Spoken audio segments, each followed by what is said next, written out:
All right, I'm gonna try to be quick with this one, but imagine you're with your partner.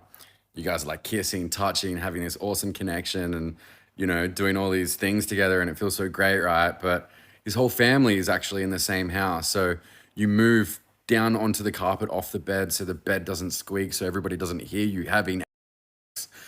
And then, end point, climax time, everybody loves it. Pfft, that's what you're trying to get to, right? Just that moment of just like absolute fire hose going on right now, like, well, in that moment, his nephew and niece walk in who were about like maybe 4 years old, which was so fucking horrible because I've turned my head when the door opened. I'm like blowing my load and then I couldn't stop it. Like, so I looked at these children and they're staring at me and then they were crying in the lounge room for like 2 hours and I was so awkward I wanted to kill myself.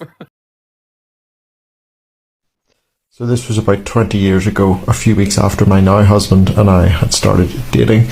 And we went over to London to visit a friend of mine who ran a bar and lived above it. And the bar was being sold, so our friend, or my friend, was moving back home here to Northern Ireland.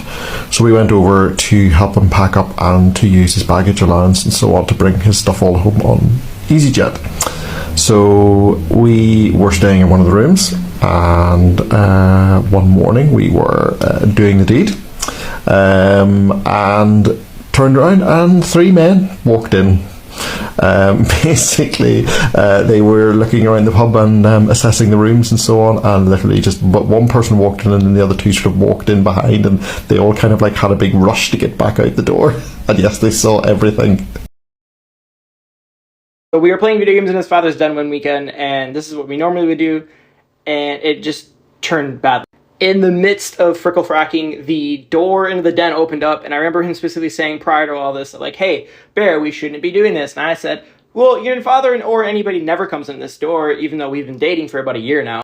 Anyways, then we jumped to the corner of the room after we heard the door open, and my pants are down around my ankles. I'm standing behind my ex, fuck, and I'm sitting there like, I'm a good Christian girl, why is this happening to me right now? This man's dad has the audacity to walk further into the room, and then when he gets around the corner and he sees us naked, he goes, "Oh, I saw clothes on the ground and I decided that I was going to walk further in." It was the most embarrassing thing of my life because even though the good white people that they are, they brush it on the carpet, no one ever talked about it, but nobody would ever go into the same room as us two without knocking. Okay, I have a good one. So I don't know if this is more embarrassing or gross, but either way, it was terrible. So one time I was hooking up with this guy, and when I hook up, I rather have the lights off because I feel better about myself with the lights off, because yeah. And so I was down south giving him that Glock 3000, whatever the young kids call it nowadays, you know what I'm saying? And I thought I was doing a badass job, and I thought I was doing so good, rubbing all over my face, doing all that good stuff. And I noticed that it was really wet and sticky down there, more than, normal. So eventually we decided to turn the lights on, and, yeah.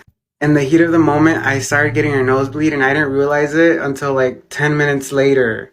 There was blood all over him, there was blood all over his thing, there was blood all over my face, there was blood all over the sheets, all over the mattress. It was terrible. It looked like damn murder scene, y'all. It was so embarrassing that we stopped doing what we were doing and just took a shower, and that was it.